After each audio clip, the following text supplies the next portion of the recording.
So if you know too well from the bottom of your heart, you were born a male human being, you were born a boy graduating all the way to a man, a father today, an uncle today, a man of your stature for whatever responsibility you have right from the family. Tafadhali simama.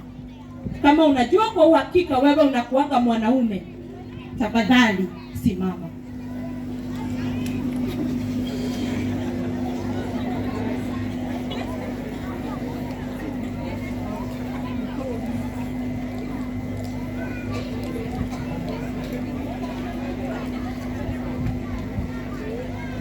Thank you so much, men, for coming. Thank you so much, fathers, for being available for graduation of these children. Allow me to start my meeting how I started wherever I am doing it. Because I am one woman who has become very deliberate in calling out the best the men can become because you define generations. And fathers, thank you for being a father to this child. Thank you for following up to that mbegu yenye ulipanda ikamea ikawa mtoto. Thank you so much, fathers, for being available, because men have become passive parents when it comes to parenting our children. And thank you, fathers, for taking your time. But wait a minute. Fathers, before you go home, remember, you define your generations. In whatever you do, do it seeing the future, that the foundations of what you do to get today become the foundations of the narratives of your children. That fathers, as you go out to provide, as it is your core duty to be a provider of your family, please become a protector to your generation. Protect our children from pedophiles. Protect our children from your fellow men who are impregnating our girls at a very early age. Protect your wives from the harshness of your family members and the environment around them. Men, as a protector of your families, please protect our children from anything that has become a threat to the progress of these young children. We are having children raped under the eyes of fathers in families, without you knowing it, and yet you're a father in that family every other day. We have children who have been abused by different people near them, in a family where there is a live father. Fathers, please protect our children from the threats that surround these children. And fathers, as you go out to look for whatever you look as a provider for that family, musitafute vitu ambazo zitaleta misingi ya uchungu katika familia zenu. Because you do it for a school fees, but it is recorded as a foundation for what they derive from. You do it for a better life, but it is recorded as a narrative of the fatherhood where these children were deriving from. You do it for a stature and for a fame as a man, but it is recorded that this father was, that this father is, that this father will become for this generation. And fathers, when God created man, he created a person in his own image, because you should have a relationship right between you and God, as a person who relates with a person who is in his likeness, for these generations to have godliness in them. Maombi wacheni kutumana tena. Have a relationship and bring godliness right into your family. Have a relationship with God men and bring the best of the God's vision in your family. Have a relationship men with God, because you define the future generations. And men, you hold the generational blessings. Other than feeding our children, other than clothing them, other than just giving them a better shelter, men, you define them. You define them by blessing or cursing them. You bless them by what you say and what you do. You curse them by what you say and what you do. When you look at your daughter, man, when you look at your son, man, what do you see in them? Whatever you see in them, do you feel that you have the capacity to bring out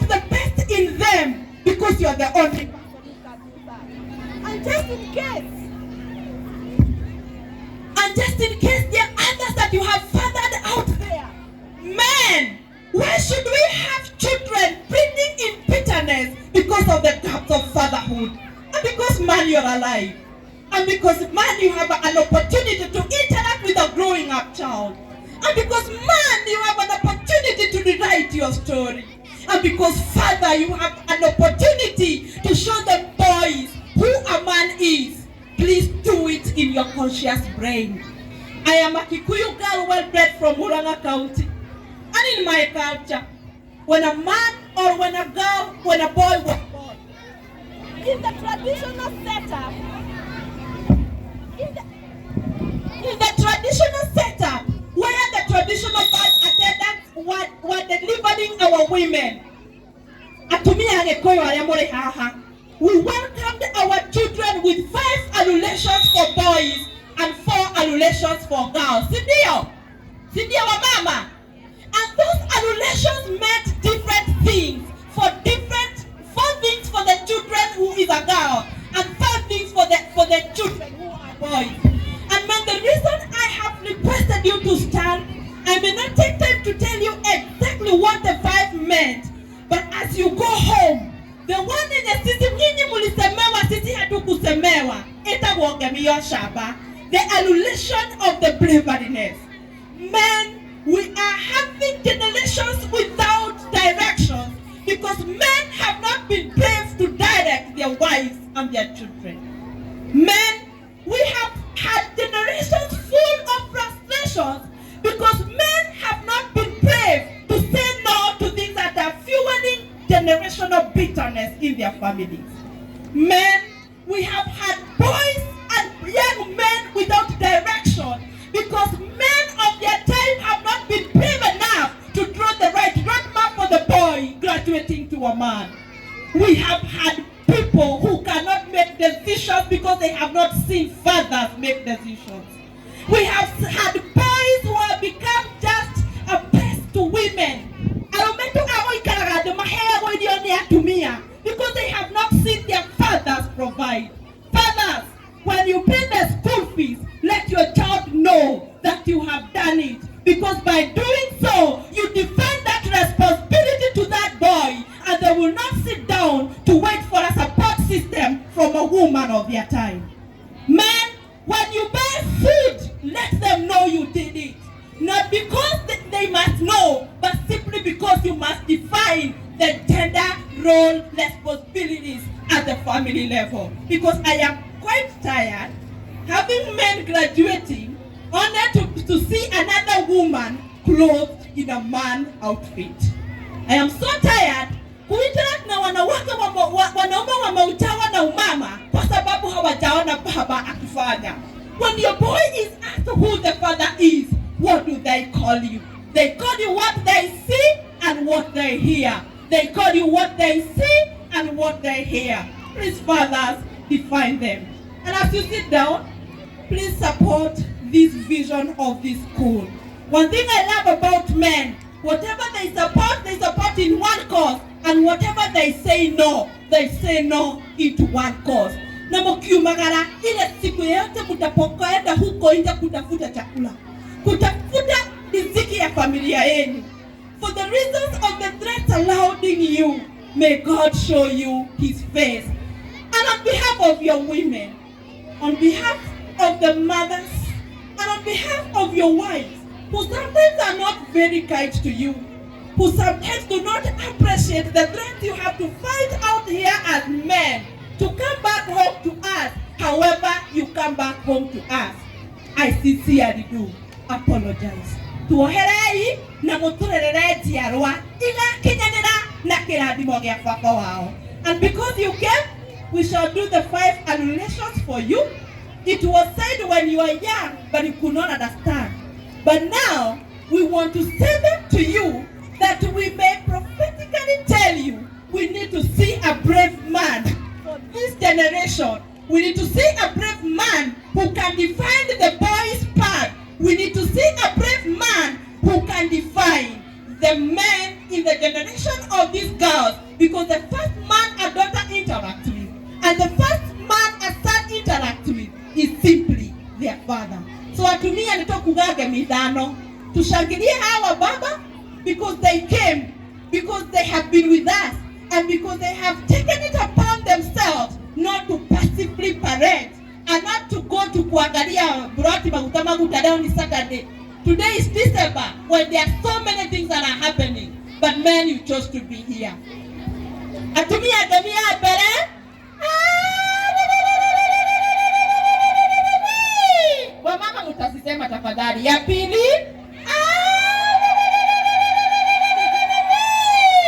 Ya tatu. Ya nne.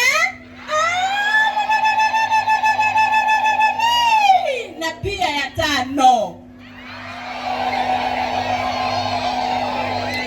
Men, I sincerely do appreciate you and the impact that you have that is generational for our children. And do not ever underestimate your impact, because you do not do it, they drive in bitterness and they drive in gaps. Kindly have your seat. Before I move on to the agenda of men, all the male teachers of this school, I want to take this time to sincerely appreciate your effort and your work in teaching our children. And the reason I am saying this, it is not that the female teachers have zero impact, but it is simply because we are having diminishing numbers of the male teachers in our schools. You go to our government institutions, teachers that are male are not there.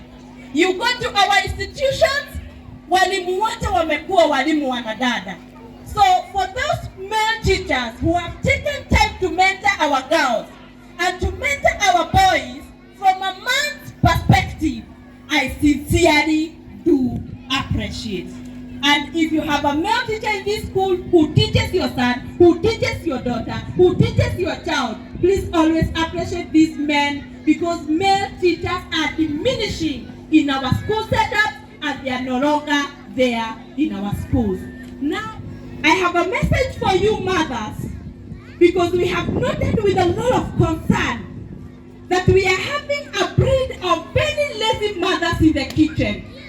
Mothers who have got zero interest in taking quality time in preparing a quality meal for our child.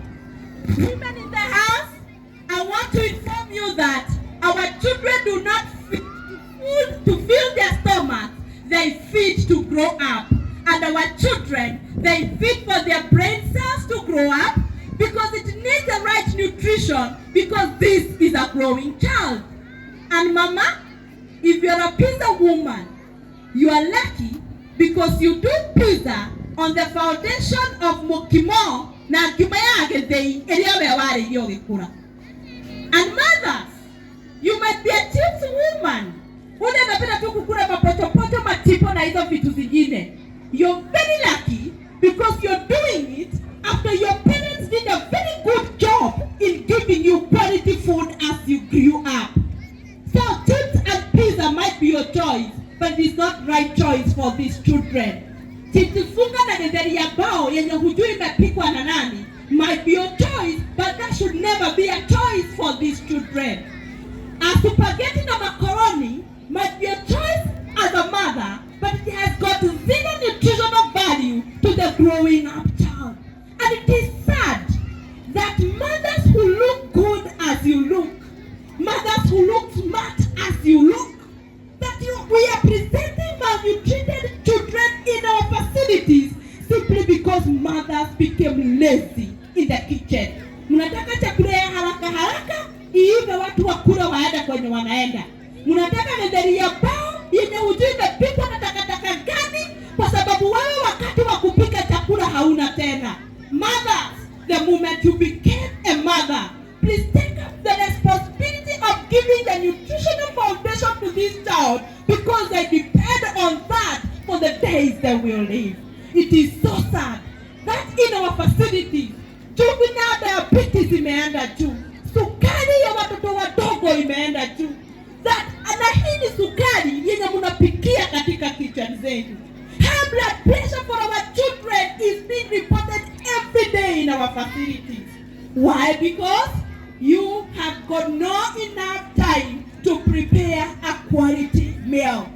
Another thing that we have noted with a lot of concern, and it is being fueled by mothers, it is the population of children who are having delayed speech. Watoto wanaanza kuongea kwa miaka 5, miaka 6 na kuendelea. They are not dumb, they are not deaf, but they are not talking. Why? We have established 3 reasons. Watoto wenyu wamekuwa ni watoto wa cartoon. Maana na wane TV na kuthoko we America na kuria kuge cartoon ciandikagirwo. Watoto wenyu wamekuwa ni watoto wa cartoon. So the only thing they do is simply watch. That is one. Number 2, when you are at home, mothers, you're busy with your phones, catching up what has been happening when you are seated here throughout the graduation time. So ukifika nyumbani ni catch up. Hii WhatsApp group ilisema nini? Hii Facebook walisema nini? You are catching up literally with the person that is unseen. So speech development for our children is determined environmentally. It is determined by how you speak to them because they practice what they hear.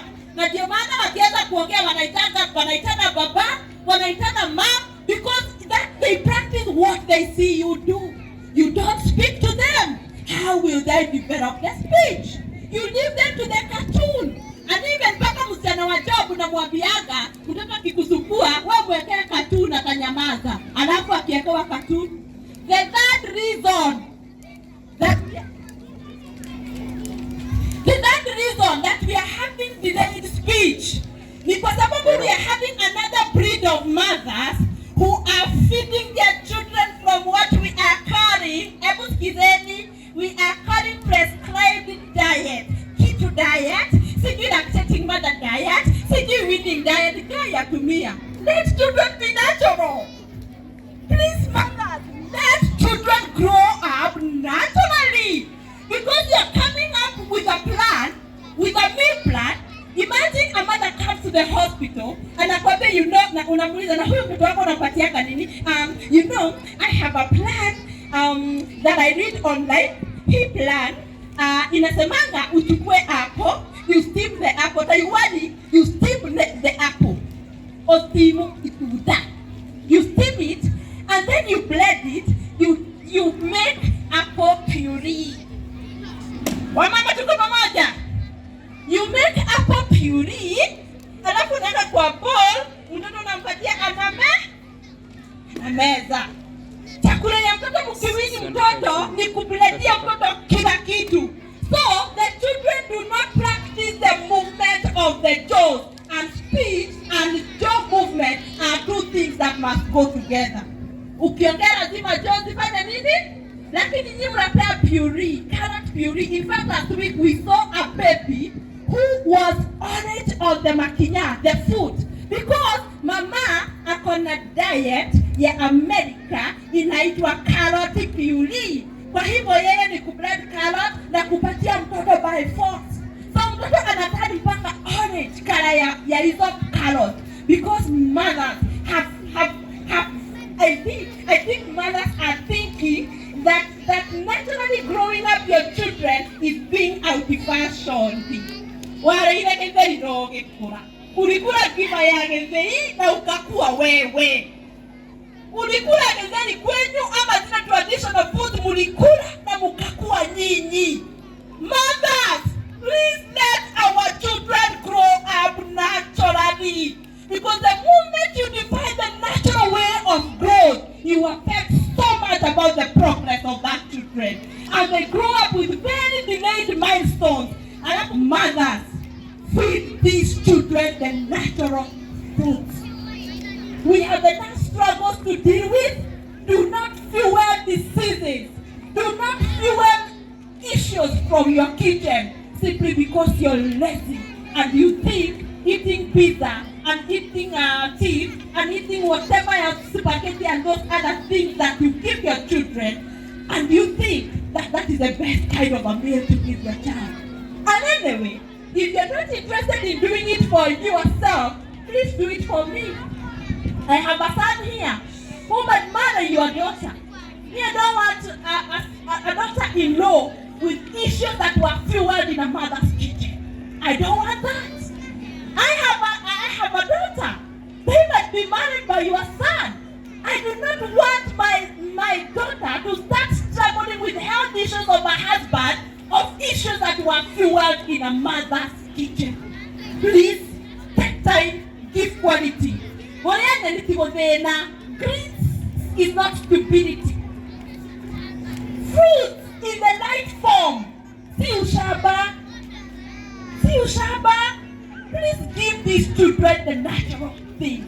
If you want things for yourself, you do it for yourself because you have a better nutritional foundation. But we are forming the foundation for these children. Otherwise, why should we keep spending a lot of money, fueling a lot of health pain, simply because mothers are not keen in their kitchen?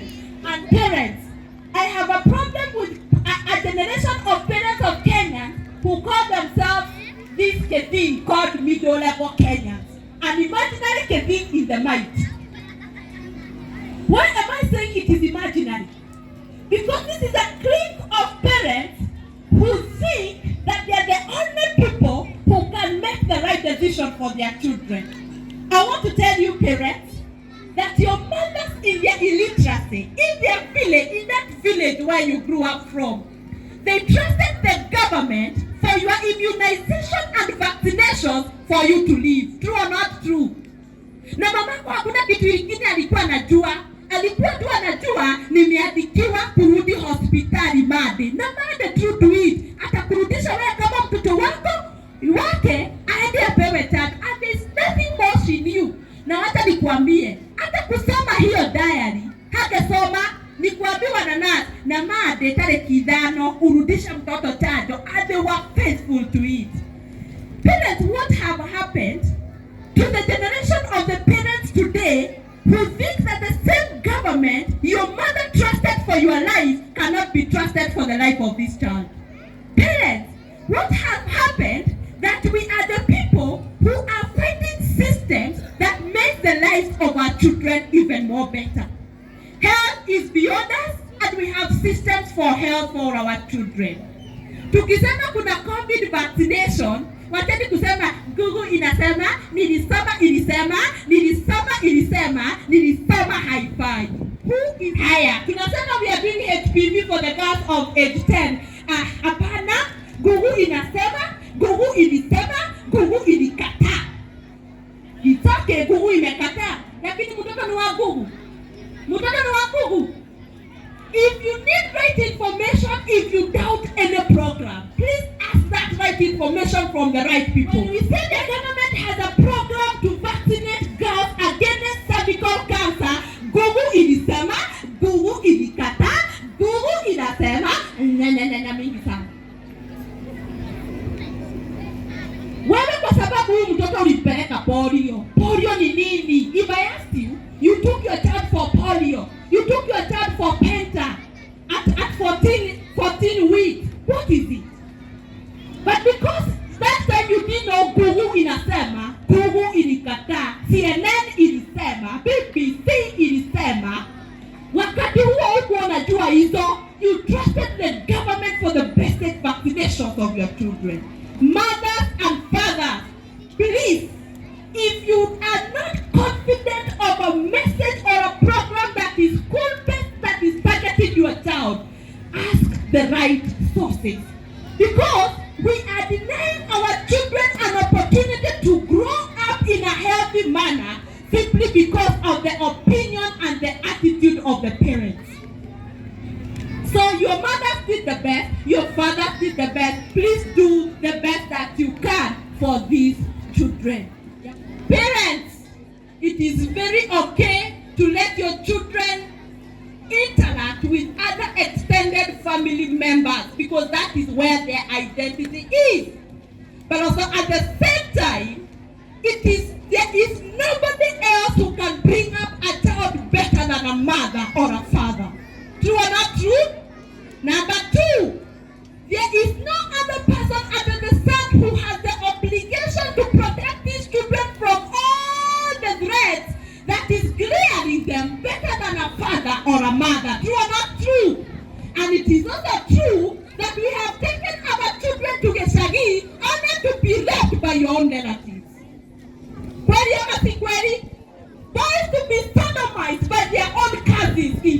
Geshagi. Girls to be raped by their own uncle, your own brother in that Geshagi. And then you come here to tell us sorry for some pain that might be never be irreversible to this child. It's okay to take them to Geshagi, but it is also your time to know them. And as they graduate today, please, it is your now responsibility to take them home and graduate them even character-wise, and nobody else can do it better than a mother or than a father. So you delegate to the house girl, but you do not fully delegate. Also take time, interact with them, wajue, wakane, na wateni niwaambie wazazi. I am so happy to speak to PP2 parents because we have an opportunity to make the future that we want in them. When we say the teenagers are doing, we cannot redo whatever teenagers are doing because we did not have a relationship with them when they grew up. So we have a relationship now that we will be able to get them as teenagers, as boys and as girls, because we have an opportunity to create friendship with them. So Geshagi wote waende one over the Christmas, lakini si holiday yote ya miezi miwili, kwa sababu huko unawatuma nyumbani, hakuna mtu ako na responsibility ile kubwa ya kumchunga, ya kumuombea, ya kumkanya na ya kumuonyesha njia. Then define the family values for them, because that becomes their reference as they live. So let them have a reference from your family, from your own family. Create a system of a family value. Wakienda huko nje, watakuwa wakisema kwetu hatufanyangi, kwetu hatusemangi, kwa sababu uliwaonyesha. And for whoever has a boy here, for whoever has a boy here, if you look at the science of delivering a boy, it is such a very deliberate process from God himself. The boys who die before they celebrate their 5th birthday, they are under 5, they are higher than for the girls. So when you have a boy who has celebrated 5 years, you have an enough reason to support that boy, because that boy is indeed a fighter. They have fought all the things that have threatened their life as boys, and they have been able to be of this age.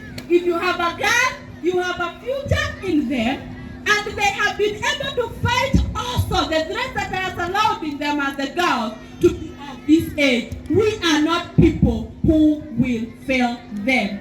So, go home, celebrate with them, have a very nice holiday. And because Clan Academy has given you their PP2 student or pupil, please bring them back as pupils. Do not go there to graduate them as parents by giving them your responsibilities and your stresses and your pains. These are children, let them remain children. Your stresses, your pains as a mother, your pains as a father, discuss them at your level as adults, because you can comprehend and kindly save these children the pain that is fueled at home. Muishi vizuri ndio hawa watoto pia wakuwe na a good environment ya kuishi. We have given you pupils, please bring back pupils. Musituletee mtu alikuwa anatuambia na dadi anagogaga teke, na dadi anatukanana, na mama anafanyaga. Do not bring back such kind of a child. Bring back a people. Shield them from any kind of violence that is either from home, psychological or emotional, or even physical, that could be outside your home. If you're interacting with another environment home, please safeguard it. Now do your own investigation. Na ujue mtoto wakati hauko kwa mkono yako ako safe wherever they are. If by God's grace we shall interact again, I will be happy and obliged. Joki Mora is my name on Facebook. Goalsetters Foundation is my platform on YouTube, and I'm still on Facebook. And to support my economic, the economic burden that I have for the boy child, I am a very good farmer for honey, and I sell that honey to get school fees to support such children and such other health programs that I have told you.